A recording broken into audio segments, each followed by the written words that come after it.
Hey, everybody. I just want to start off today's episode with a little disclaimer.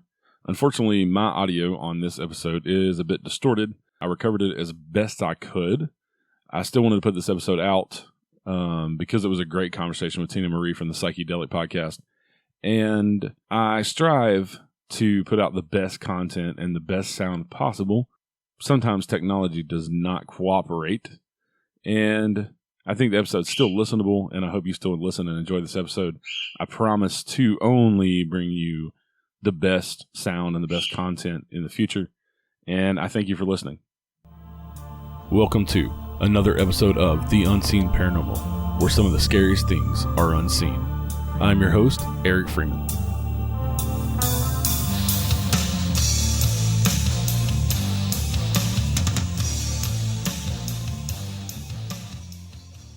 All right, welcome to today's show, everybody. Today we are talking to Tina Marie from the Psyche-Delic Podcast.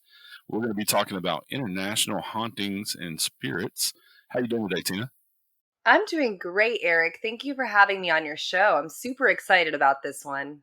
Thank you for coming on my show. I enjoy y'all's show. I've listened to quite a few episodes, and it's a lot of fun, and y'all have a lot of interesting topics. You kind of run the gamut of a lot of different things, but yeah, it's a great show. Thank you. I've always been interested in how people think and how their minds work, and paranormal activity has a lot to do with the psyche, so this totally goes hand in hand. And y'all have covered some supernatural stuff too on your show, as well as like narcissism and psychopaths and kind of getting into the psyche of people. Yeah, most definitely. We've talked about things such as lucid dreaming and astral projection, stuff of that nature. And in the future, we do plan on doing a paranormal episode. And I'm hoping, and I know you'll say yes, to have you on as well to talk about some of your interests in the paranormal and where your show's going. Yeah, I'd be more than happy to. Just let me know. Absolutely. So you have kind of lived all over the world and all over the United States, and you are part Korean, part Filipino? I'm Filipino Norwegian. I lived in Korea though, so that would be an easy thing to get confused. That's totally fine. And I am an American, but yes, my father is from Norway. My mother is from the Philippines. Awesome. And you spent quite a bit of time in Korea and the Philippines. That's mainly what we're going to talk about today. Some of your experiences and some of the cultures in those areas of the world. Yeah, I'm super excited about it. I've dealt a lot with spirits, and a lot of crazy stuff happened to me over in the Philippines, which I kind of want to bring up to you about. I believe that there's a really strong correlation with Catholicism and the paranormal, and the Philippines happens to be a super Catholic country. People that are Catholic can probably attest to this. Their beliefs make it very clear that on the existence of a soul, that it lives beyond the body, and they believe in purgatory as well. So they say that these spirits, that it's so haunted in the Philippines that these spirits walk around because they're in purgatory, and they actually do it. Catholic masses offer up prayers to help speed up that process for any loved ones that might be suffering purgatory. So, yeah, that's just a little background on what I believe the correlation is with some religion and being able to see spirits. I actually lived in a home that was very haunted. And in the Filipino culture, it depends on what part of the culture that you look at. But according to Wikipedia, there's kind of two different beliefs. There's a few different beliefs, but the two main ones are that there are souls of the living and then there are souls of the dead, kind of a separate concept. And most different cultures believe that a person has two or more souls when they're alive. And when you get sick or you have mental illness, that one of those souls, something's wrong with it or it's missing out of the body. And so that definitely, it's the Filipino culture is definitely a very, I guess, mystical culture. Lots of folklore and lots of traditions handed down, and then they've included, like you were saying, the Catholicism into their cultural beliefs that they had from the indigenous people. Yes, and they're actually called belugas. Just like in Australia, they have the Aborigines. We do have the native people, the indigenous people.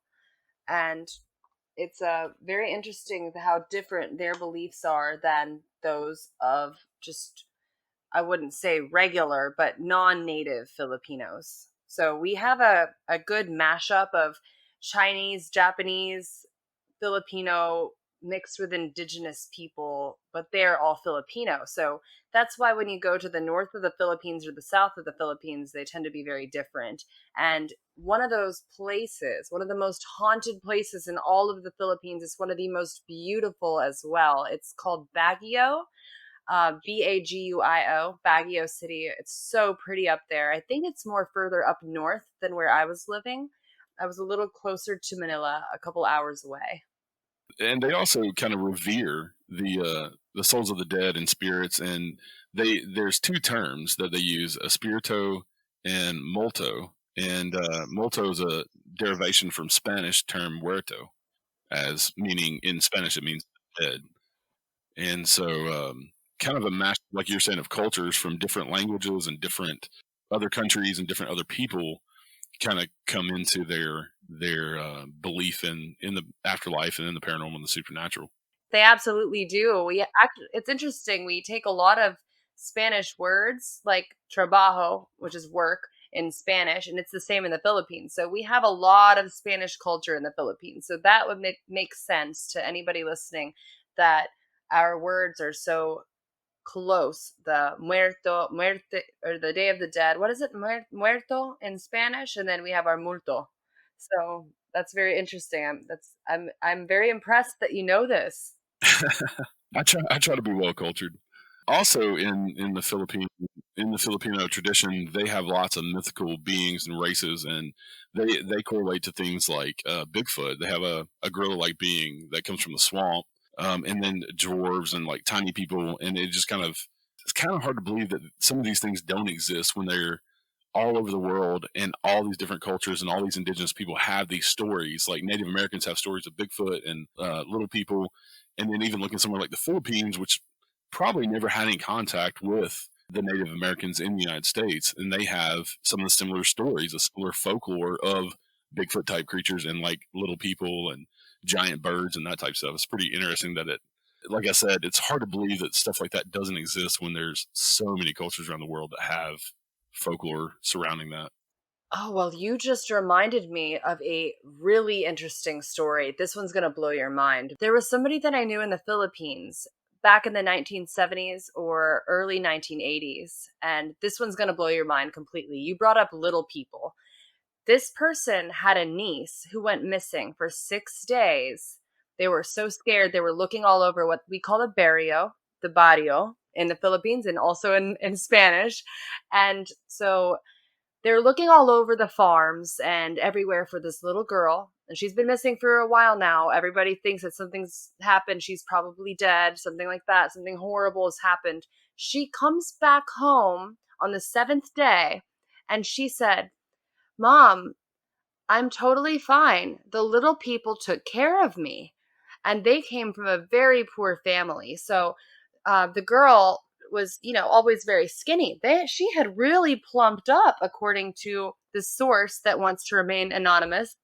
And she said they really took care of me. And the little people were the ones that took me. They had a little hole and they took me in their little hole there where they lived and took care of me. And I was like, wow, that is crazy, because I didn't know much about the little people stuff either. And we're not talking about dwarfs. We're talking about like these are little goblin people when we say little people. Yeah, like a supernatural race of people. Yes, it's a supernatural race of people. She said they had green skin. So that stuck with me my whole life. And I grew up, when I would visit the Philippines every other year before I moved there, I grew up reading all of these books because we are always taught these stories about supernatural beings, and it's just such a normalcy in Filipino culture to talk about. So I read all these crazy books and know about what they call the aswang, which is a demon dog that walks backwards and has glowing red eyes, but by day it's a normal animal, a normal human dog, but really it's a demon. So at 3 a.m., the aswang comes and allegedly steal your children while they're sleeping. Well, that's a boogeyman story for the Philippines to make kids, behave. Yeah, that's what I grew up on. Exactly. It's like if you don't behave, the aswang is going to get you. Yeah, in the United States, it's the boogerman or boogeyman, and that has some kind of derivation in the Appalachian Mountains in East Tennessee, east of where I live. Is it came from the boogerman, is what they called it. And one of my guests, we talked about it a little bit. A guy that I had on talking about Bigfoot, and we were talking about that the booger man would come get you if you didn't behave. And in his research, he thinks that it came from Bigfoot sightings, and yeah, threatening the kids to behave, or the booger man will get you. And it just kind of morphed into the boogeyman. Yeah, I'm glad it morphed into that. I don't prefer the first word. Yeah, the booger man. Yeah. It's not very cute. Yeah, that's something I'd laugh at if my parents said, the booger man's gonna get you. A boogeyman sounds way scarier. Don't pick your nose. The booger man's gonna get you. Right. So you said that living in the Philippines, you had quite a few personal experiences with the paranormal and with spirits. What are some of those that you can tell us? Oh, we're getting all up into this. So there goes the country accent. So I'm going to bring it back a little bit to my very first couple of paranormal experiences. They're pretty short. When I was living in Texas around age 6 or 7, I thought I saw, or well, I know I saw, it depends on who's listening if you believe this or not, but what you might call a doppelganger of my mom. She was standing in the doorway of my bedroom. The light was on in the hallway behind her, but yet all I saw was a shadow. It was the shape of my mom and everything, just standing there. It's the middle of the night. I'm a little kid. I'm like, Mom, I'm thirsty. I'm thirsty. Mom, can you please get me some water? And this spirit figure standing in the doorway did not move for, I would say, about 30 minutes to an hour. And so I eventually just went back to sleep, kind of like, whatever, like maybe she's sleepwalking, not knowing anything about spirits. Later on, I moved to England, where my mom and dad and I, at the time, we would hear footsteps. We lived in a cottage that was 100 years old in Suffolk, England. And so there was definitely spirits there. There were children. They would run around and hide my stuff. My things would go missing, like certain toys I would have, and they would appear in different places. So I've always experienced a lot of stuff having to do with the paranormal. I'm not of Catholic religion, and so that just makes me believe that some people are more susceptible to seeing paranormal things or dealing with paranormal entities. And children, I feel, have the biggest imagination, so we are more likely to deal with this kind of stuff being kids. And as you get older, you tend to not anymore, because most of us lose that sense of imagination. Yeah, and I talked to a few of my guests about that, and kind of the theory in the paranormal world is that it's taught out of you. But if you grow up in a home or a culture that kind of fosters it, and like I did in my household, my family's always been really open and honest about their own experiences, and about some of them being empaths and that type of stuff. And so I don't think I was ever taught out of it. I think that just kind of fostered my interest even more into the paranormal, because I wanted to seek it out more, because it wasn't frowned upon in my family. And it's interesting, like you were saying, that some people go through life and have all these paranormal experiences and see spirits and that type of stuff, and then other people just don't. Whether they're, I don't know, I always think that it's the more you notice it, the more it notices you type thing, is what it seems like to me throughout my life. The more I've delved into the paranormal, the more paranormal stuff that's happened to me. Yeah, and I completely agree with that. I think it's amazing to be able to have that. I think it's a gift. And I too am an empath, so it seems like spirits are a little bit more drawn to people like us then. Yeah, I liken it to like a lighthouse in the dark. You're kind of a beacon in a world of darkness for them, and so when you notice them, they're like, "Oh, well, somebody that finally notices me," you know? Yeah, definitely. Just the other day, we live in a house that we're renovating on a farm, There was a man that lived here on this property maybe 20, 30 years ago. We just moved out here. It's our second time living in this area on the ranch that my family has bought. And okay, this picture hanging on the wall. I was sitting on the bed and I looked, well, I didn't look, but I was sitting on the bed looking at my phone, I think, probably.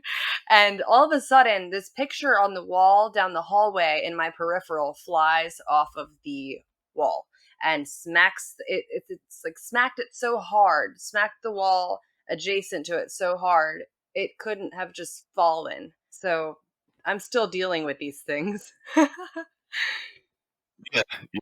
I am too. In my own house, I've talked to lots of my friends. A lot of people know, but in my own house, I deal with regular haunting. It kind of ebbs and flows. It'll be a couple months where there's lots of stuff going on, lots of noises, stuff moving, and then it'll be a couple months where there's nothing.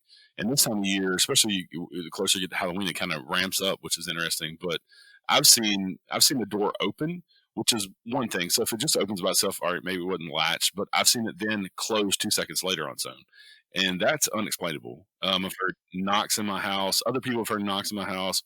People walking down the hallway. Yeah, I've had the gamut of paranormal stuff in my own house, and I think it's a byproduct of going out and investigating. I definitely one of the spirits I brought home with me, but that's a completely different story. Yeah, that can definitely happen. And two of those things I can it's funny that you bring them up because they're similar to something that I'm about to tell you about the hauntings that I experienced in the Philippines. So, I kind of want to start off by saying that the house that I was living in was owned by my family and they still live there, some of my family in the Philippines. And they actually say that there may be a buried treasure underneath. And one of my family members says that she thought she was the only person experiencing these feelings of a heaviness in the room or a cold touch to the hand. And she had never seen the spirit herself or the one spirit she thought was there. For me, my experiences were a little bit different than her. I feel like I dealt with multiple entities. The rest of the family kept it really hush hush until I started being like, hey guys, like, there is something going on here that you're not telling me because I've always felt weird in this one particular room. And it was the room that my aunt slept in. And the bathroom I would never, ever, ever go into because they had a girl with what you call somebody with their third eye open come and visit the house one time. It was a relative to my uncle that the aunt is on my mom's side. And she went into the bathroom and came out screaming because she saw someone in there. So she was just using the restroom and a ghost just popped out and scared her. And so, yeah, she didn't like it. They say that it's not a malicious spirit and they're just probably protecting this alleged treasure underneath the house from during the Japanese invading the Philippines that time, the World War II, I believe it was. The one that I wanted to talk to you about first with my own personal experience was this. I went to sleep on the couch and I was most definitely sleeping. Woke up around 3 a.m. There is a man looking at me through the bookshelf, just looking at me very vividly. I'm imagining him right now. I see his shirt. It was a green polo shirt. He had a high forehead, tan skin. It's really difficult to describe him. He had high cheekbones, dark wavy hair, and the shirt stands out the most. But he was just looking at me. The very next day, I didn't want to go to church. And I'm not going to lie, I was 16 years old. It was 5 a.m. I didn't want to go to church. So, okay. Yeah, I locked myself in my room and I was like, no, I'm not going to church today. Sorry. And so all of a sudden, I go back to sleep. All of a sudden, I'm woke up by this banging on the door, heavy banging. And I think it's one of my family members, like, why aren't you getting up? You have to go to church. But I'm like, I'm not coming, guys. Like, I'm not going. Please let me just sleep because I'm so tired. And you got to wake up super early there because traffic in the Philippines is awful. I opened the door and all of the cars are gone. Nobody was there. There was no one in the house. So I ran out screaming too. I ran out screaming and I stayed outside until everybody got home. And that taught me a lesson. When they say go to church, just go to church. And I was like, okay, I'm coming the very next week. And so that one did scare me, actually, because it didn't make me feel like my family member was saying that there's not a malicious spirit there. Maybe they were telling me also, you should go to church, Tina, but also it could be something else. This person that I saw in my, after I woke up, the one that was looking at me through the bookshelf, I called this certain family member and I described this entity to her, and she gasped and said, "That is my ex-fiance," because I did not know anything about this person prior to this. And something told me I need to tell her about this. And she told me a name and everything. And not having any knowledge about this person, what he looked like or anything before this, really blew my mind. At the time, I may or may not have been messing with cards and stuff, and just oracle cards. Everyone's curious. And she told me, don't mess with that stuff. And so after that, I didn't, but I continued to see entities. Well, maybe that was just his way of kind of reinforcing her, telling you don't mess with this stuff. Maybe he just come to scare you a little bit, so maybe he would stop, because maybe you're getting into something that was a little dangerous. Yes, I think that's exactly what happened. I wasn't reading, they weren't bad cards. They were like positive ones, but still, you don't do that in a Catholic home. And I should have known better. But yeah, that could very much have been it. Do you have any other questions about that one? Because I have more. This one really freaked me out, but not as much as the knocking on the door. Just to know that a spirit can have that much power where they can knock on your door repeatedly for minutes on end. That's the part that scared me the most, because that means that they can essentially touch you and mess with you, maybe even kick you, which has never happened to me, thank goodness. So my aunt and I were sitting on the couch watching TV, and in the Philippines, we have this thing that happens quite frequently called a brownout. So I think that they have that here as well, where the power goes out or partially in the house. And it happens all the time over there because we have rainy season and hot season. So during the rainy season, it's always going out. It's a brownout every other day. We're sitting watching TV. Brownout happens. I know the drill. I get up and I turn off things, that the light switches in the house on the first floor. There's only 3 steps to get to the second floor. So I walk up those 3 little steps that are visible from where you sit and watch TV, from the couch. And I go to flick the lights off, and all of them are already down. So I look around and I call out for my niece and I said, "Did you turn these off? Hello? Like, is anybody up here?" My aunt said, "No one's here. It's just you and me."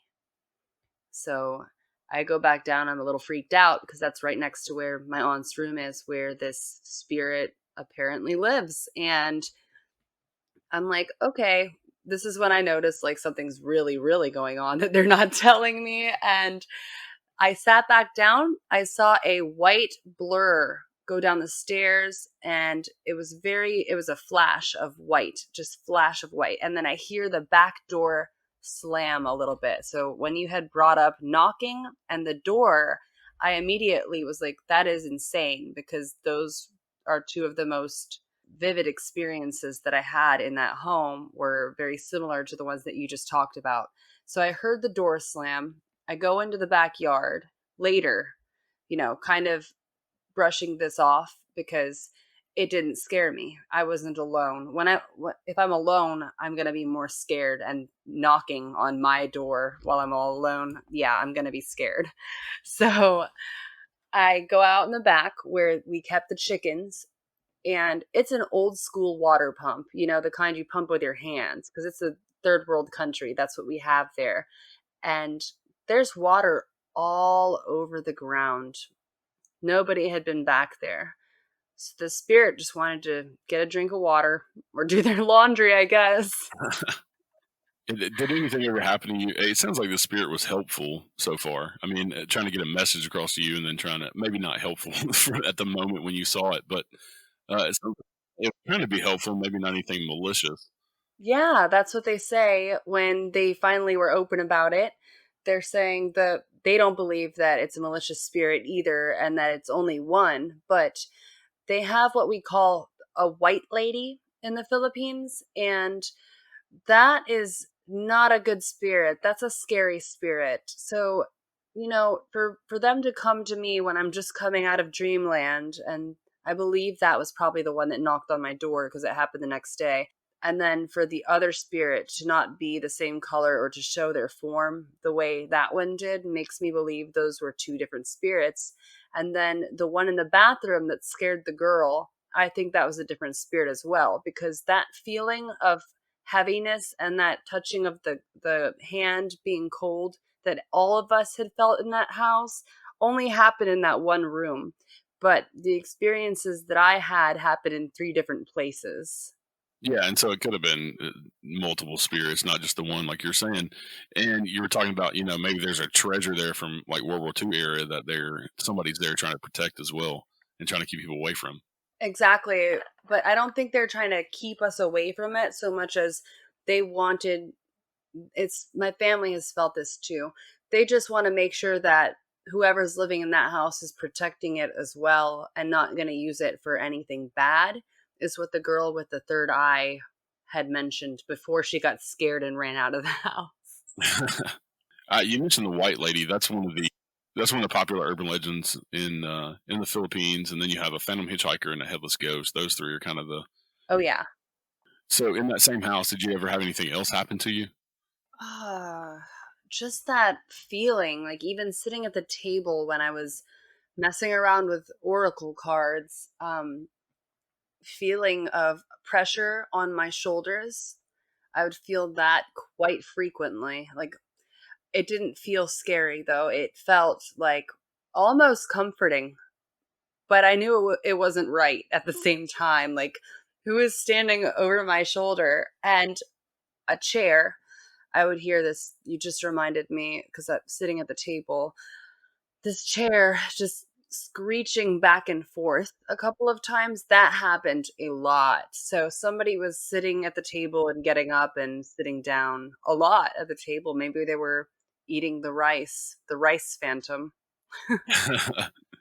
Well, one of the theories in the paranormal world is that not only can you have intelligent hauntings that kind of like the spirit that you saw, like the knocking on your door, that kind of could be correlated to something intelligent.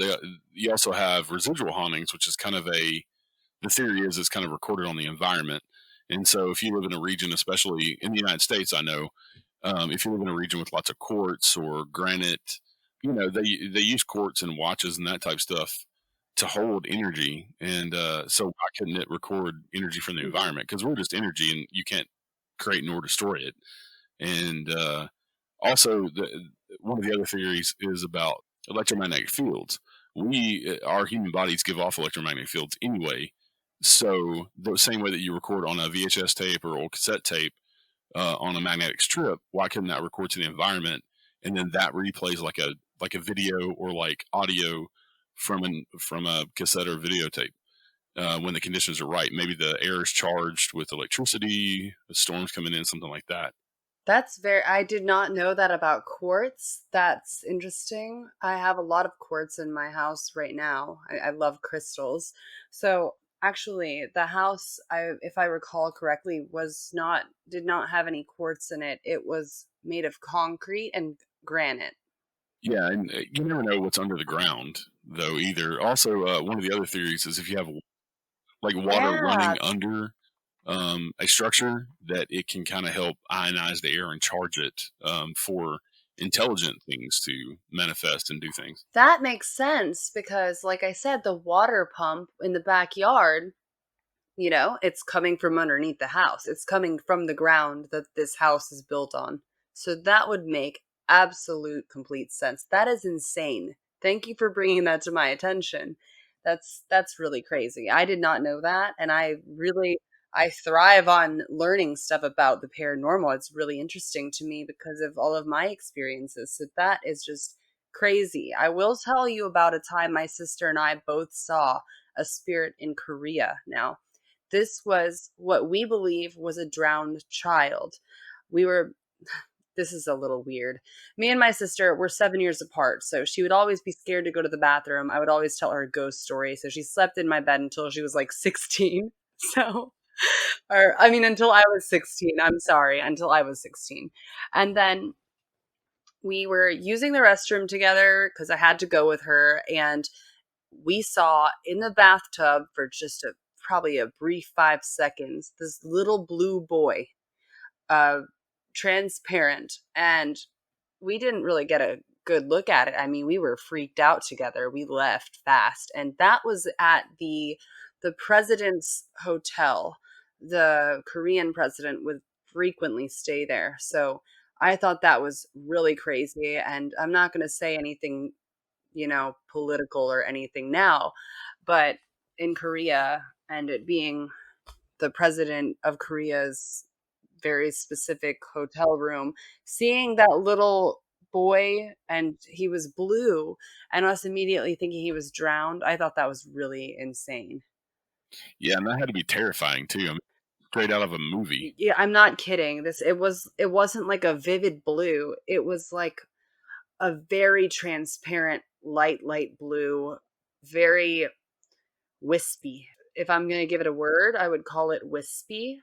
There's really no way you could put this type of thing into words. I mean, I've dealt with so much of this in my life. If I could dig out more right now, I probably could. There's just been a lot of experiences like this throughout my life. Actually, my sister, when she came and visited a few months ago, she said that she felt something in the other house on this property in the hallway, and her and I both avoid that hallway and the bedroom's back there, especially when alone. She still won't go to the bathroom alone. In that, she won't go if I'm there. She's going to tell me to go with her, especially if she feels something like that. So my whole family is very susceptible to dealing with spirits and entities, and I've always kept very open to it. I know that I'm going to get scared sometimes, but overall, they don't scare me. They're very real. And, if you're just a closed-minded person, you're probably never going to deal with it. And if you don't want to deal with it, you probably also won't have to deal with it. So just if you want to, I mean, I'm sure you could reopen your third eye and be able to see these things, but that's up to you and how much of a open mind you have to these types of dealings and hauntings and everything. I try to avoid going to haunted places because I don't know what kinds of spirits are there. And you mentioned taking them home with you. I don't go to funerals because of that same reason. I I can't deal with that because being an empath, I'm very susceptible to also taking things home with me that I should not. I already get enough negative energy from living people where I would not want to have a mean spirit with me at all times for the rest of my life and have to get an exorcism or something. Right. The spirit that I have in my house is not malicious and malevolent in any way. Just kind of we've had a few meetings like where we're just like, you have to leave us alone. We're trying to sleep or whatever, and it generally leaves us alone. Occasionally, like I said, it's noisy, or I'll see it kind of out of the corner of my eye, like shadow type deal. It's not a shadow figure for everybody listening that's into shadow figures. But yeah, I believe I brought it home from an investigation when I was younger, before I really knew what I was doing. And we used to sneak into this place outside of Nashville. It's a historic home. I won't say where it's at, but I don't think I could be prosecuted for trespassing this far along. But I don't recommend thing either. If you want to investigate, there's plenty of places you can investigate. There's plenty of public investigations. But yeah, I think on our fourth or fifth time, I had drove my friends across town because I had an SUV and we could all fit in it. And then all the way back home, I kept feeling like somebody was in my back seat, and I kept looking in the rearview mirror. And this is like 4 or 5 in the morning, so the roads are empty. It's dark. And I come home and walk down the hallway to my bedroom, and the only people that lived in the house, my house then, was me and my mom. And she was in bed. We had 2 dogs. They were in bed with her. I go to my bedroom, shut the door, have the light on, getting ready to go to bed. and I hear boots walk down the hallway, stop in front of the door, and I could see the outline, like the shadow under the door of 2 feet. And then it stood there for a few seconds, and then I heard it walk back down the other way, back down the hallway the other way. And ever since then, we've had activity. Everything from waking up at 3 o'clock in the morning with the bed shaking, like those old motel massage beds. You put a quarter in, it shakes the bed. I'm talking like violent shaking. Oh my gosh. Yeah, I have a friend of mine who was here alone one night, and he was on the computer, and he had his back to the door, and he had the door shut, and he calls me because I was DJing karaoke at a bar, and he calls me and he's like, "What? Y'all didn't come home?" I'm like, "No." He straight up heard somebody, it sounded like somebody come in the front door, walked through the house, walked down the hallway, and stopped in front of the bedroom door where he was at. And at that point, we had to come and pick him up and take him to the bar with us. Wow. That is amazing. I mean, where do you think that came from? You think it was that place that you visited? I think I've seen him a couple times throughout the years, and I can describe him. I think it's a Civil War soldier, and I think it's just, Oh, wow. yeah, I think he was just lost and decided, hey, I'll just follow this guy home. This guy's cool. I'm going to stick around. Yeah, Wow. and like I said, we had to have kind of a come to Jesus meeting with him and be like, look, we understand you're here. We can live harmoniously. It was never anything that really scared us, I don't guess. Right. But yeah, we just had to have a meeting and say, hey, if you continue to bug us, we'll find a way to get rid of you. Nowadays, I know better, so I take certain precautions when I go investigate, and then also I, on a regular basis, sage my house, and I do an old Cherokee chant and sage my house. I've done it for a couple of my other friends, and so I try to take those protections, kind of cleanse the energy of my house, especially being an empath, because just that you can walk into some people's houses, that chaotic energy just smacks you in the face, and so it's more so with the smudging, it's about clearing of energy than trying to get rid of spirits. But yeah, I take those protections nowadays, so I don't bring anything else home. That's very smart of you, because you don't want to have the wrong guy around or gal around if it's in the spirit world. I also wanted to go back to really quickly the little blue boy that we saw in Korean. The word is actually called mulguishin, and they are called water ghosts, or they're water ghosts. They're always like dripping wet, and usually they have extremely long arms. I didn't stick around to check out his arms. Very deathly pale skin, they say, but this one was blue. And there's actually a movie called My Girlfriend is a Gumiho, which is it's a Korean movie. It's a 2010 drama, and it has this famous type of spirit that is often seen in Korea. We also have the Chonyeolguishin, which they're the virgin ghosts in a lot of Korean and Japanese horror movies and ghost stories. You will see this spirit has very long dark hair, and they're usually wearing a hanbok, which is what they wear at death, but we also wear that in Korea at Thanksgiving and other special occasions. So they are always having their hair down, because in Korean tradition, it's demanded that a single woman doesn't wear their hair up. So these ghosts are generally seen with their hair down, partially hanging over their faces. I guess they're sad. They never got to live out their full lives, and they tend to wander around, and it's pretty scary. I was told by some of my Korean friends that the Chonyeogwishin would come and play with my hair while I'm sleeping, and that they're not meant to scare you or freak you out when they do that. They just want to make a friend. But I would prefer to sleep without a spirit playing with my hair. I don't think I'd get very good sleep. I'm glad I didn't deal with that. I'm glad I didn't encounter the Chonyeogwishin. That description kind of sounds like the depiction of the girl in The Ring. Samara. With the white gown, yeah, and with the long hair kind of in the face. Yes. And what was that other movie where, was it I guess it was The Ring where she came out of the TV. There was another movie with Sarah Michelle Gellar that she was actually in Japan, I think was set in Japan, and she had an experience in her, the Grudge. That was maybe I was talking about. The The Grudge was Grudge. Yes, yeah, yes. and that kind of had some of those same. I think that was a little boy too, but kind of had some of those same themes and some of the same Japanese and Asian cultural references that you were talking about with the different spirits. Yeah, yeah, definitely. And another thing, it's for some reason in South Korea, a lot of ghosts live in the toilets. But when they say toilets, not the actual toilet, live in the bathroom. So I didn't really know that until I prepared to talk with you, because I just knew about my experience and never really did any further research on what he was. And they apparently, some of these ghosts that live in the bathroom, while you're on the toilet, might ask you if you want toilet paper, red or blue toilet paper. Wow, that's interesting. What's interesting about that, yeah, what's really interesting to me about that is in Korea, if you write a letter in red, red being uh, not the most happy color, it usually means aggression and anger are the general characteristics of that color. But if you write someone a letter in red, you're essentially writing them a death note. So for a ghost to ask you if you want red toilet paper, if this ever happens to you, I'd stick with blue. Right.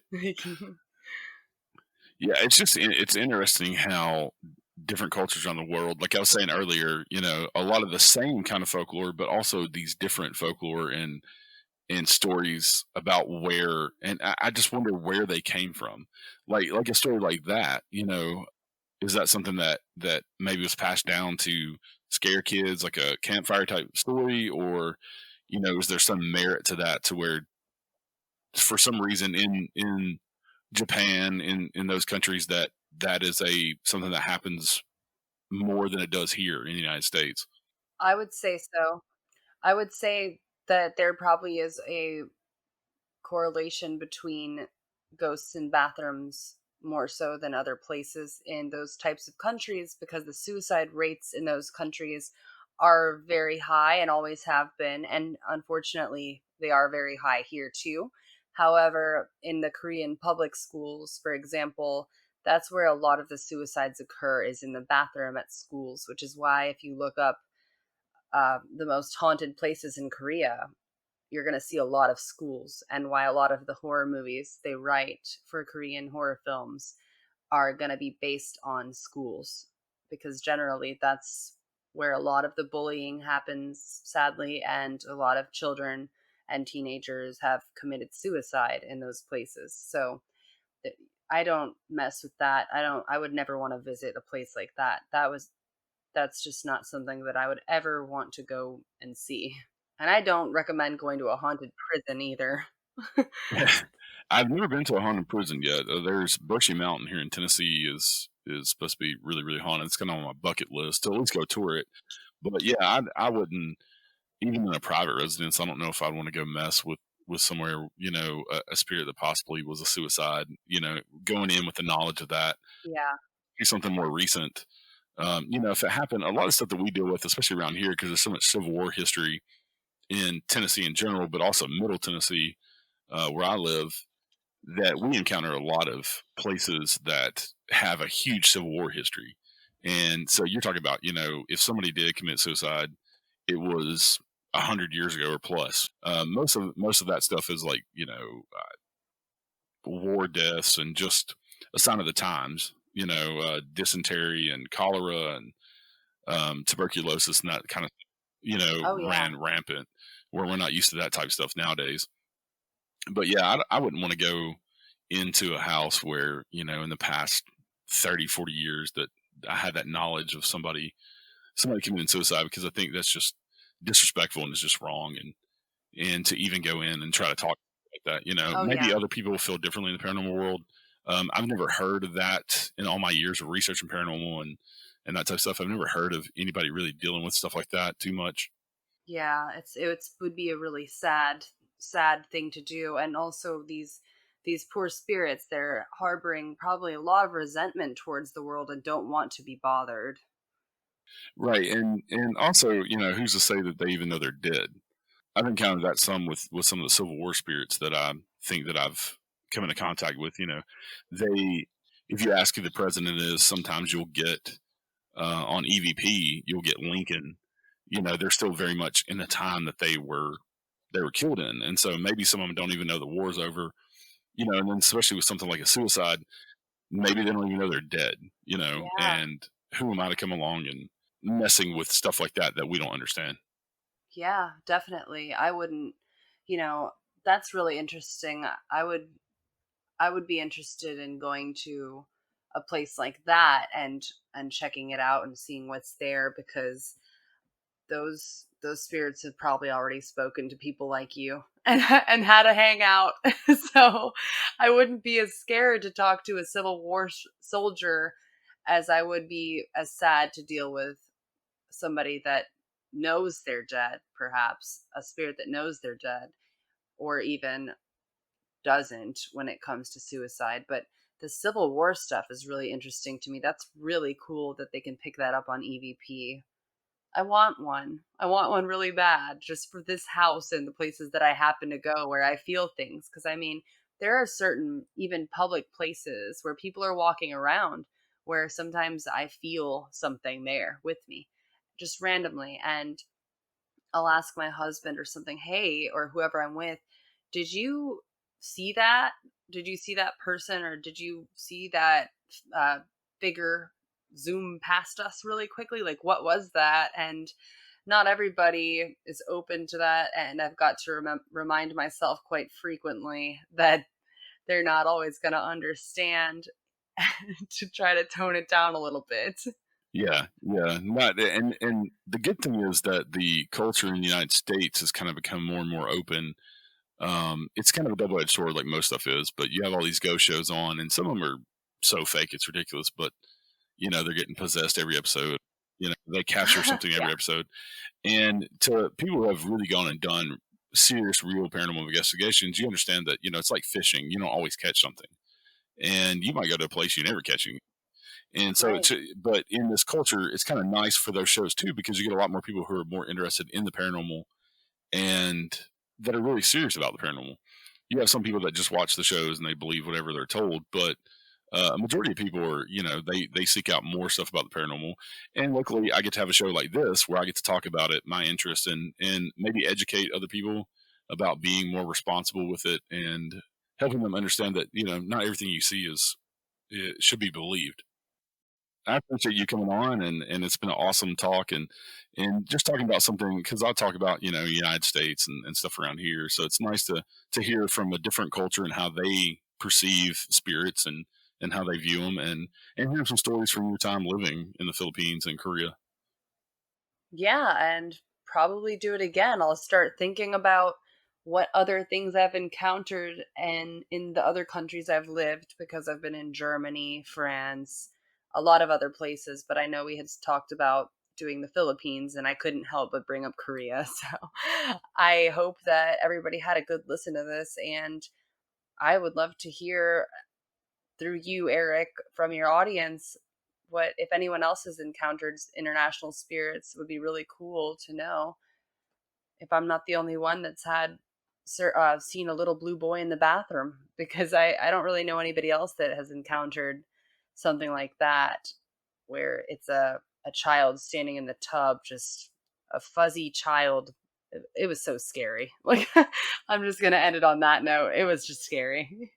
If you want to check out Tina Marie's podcast, and they do a lot of live video stuff, it's the Psyche-Delic Podcast. Just search that. You can find them on all the major podcasting platforms and on YouTube.